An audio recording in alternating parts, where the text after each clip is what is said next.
Lon Simon, and Synology is letting us take a look at their DS415 Plus for a couple of days. They lent it to the show to take a look at.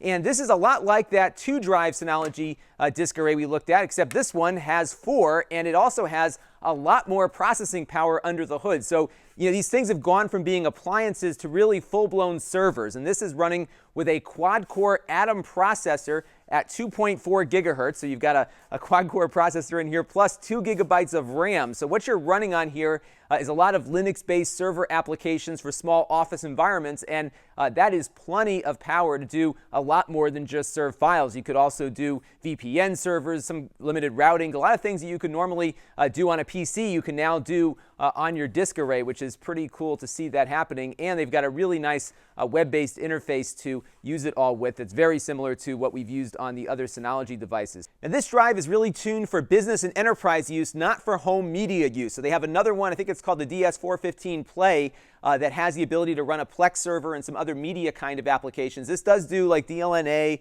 and some of the other basic multimedia functions, but if you want to do video transcoding and do something more than just serve the file up, you're going to need to look at that Play edition because this one is really in tune for business. So we'll take a look first at the front. So you've got a little front panel here that attaches. It's got these little rubber feet that kind of compress inside of it, so it doesn't use magnets or anything like the Drobo uses. And you can also pop open the drives here. You do have to install a little drive rail to get the drives installed, so it's not as simple as just throwing a drive in like you would see on the Drobo, but it is, once you get these attached, it's not too bad. And they let us take a look at, we've got 4 3-gigabyte drives in here that came with this evaluation unit. You can get this diskless. I think you can buy it with disks also. It supports up to a 6 terabyte drive in each location, so you have the ability to go pretty large on the individual drives there.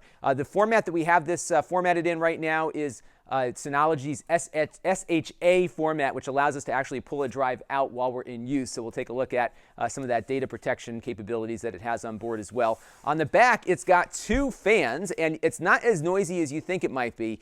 The drives make more noise than the fans do. So I think if you're concerned about noise, this is something that goes in a server room or someplace where the noise isn't going to bother somebody because it is kind of a server in how it operates. But the fans are not that loud. The drives can be kind of loud, especially when you're doing a lot to work the unit overall. On the back, you've got 2 gigabit Ethernet ports, and the reason is that this can deliver a lot of performance. So we're going to test this in a few minutes. In my testing earlier today, I found that I was really maxing out one of those ports. So you have some choices. What you can do is run it on 2 separate networks, or you can do something called link aggregation, where you can combine the bandwidth of 2 Ethernet ports and make them work as one. Now, you're going to need a special smart switch to make this all work. So you're going to have something better than an off-the-shelf consumer switch in order to take advantage of that. But you can combine the bandwidth of these 2 ports if you have the right equipment. And if you're serving an office with a lot of high-volume file transfers, that might be something very useful. And you could also split it up across 2 networks if you want to do that as well. You get USB 3.0 ports on the back here for connecting backup drives and external media.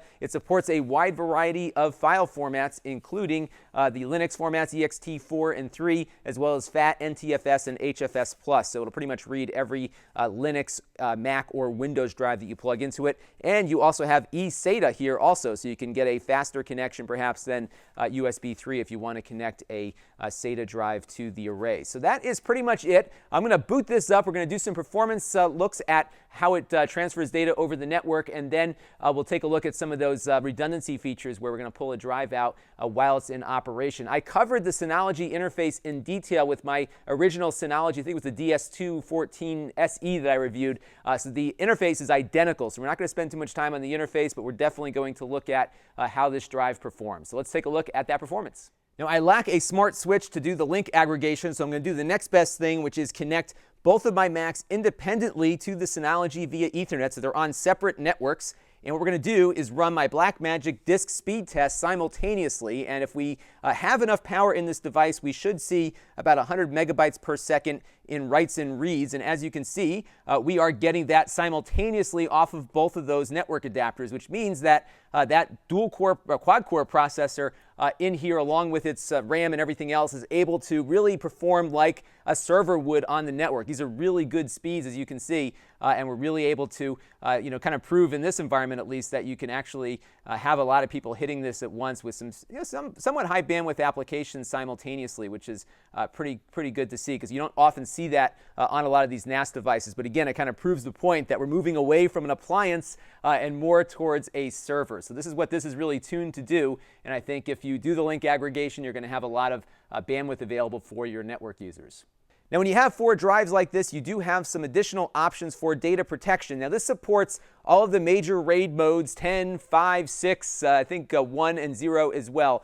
So you do have the ability to kind of, set it up yourself and just have a static RAID. You can also use Synology's hybrid format, which is open source, but they've customized it for their hardware, and that will give you the option to have 1 drive failure protection or 2 drive failure protection. So when you do those modes, you do lose a little bit of available space because you have some drives set aside for data protection, but you do have that option. Now, I've set this drive up to give me 1 drive of data protection. What we're going to do right now is pull out drive number 2 and upset the drive and see if our video stops. It might stop for a minute just or a second or two to kind of get its bearings again. So there it goes. It's stopped, and the drive is trying to figure out what to do with itself, but it will pick up and keep going. I was testing this earlier, and it did the same thing. Now, what will happen is you'll see it kind of graze out there, but we are back to normal now, running off of 3 drives. It's got to wait for the video compression to catch up, and there you go. So you can lose a drive on here and not miss a beat. What will happen is, though, you'll get an alarm. You can even set it to text you to let you know that you lost a drive. And what you're going to need to do is pull the bad drive out,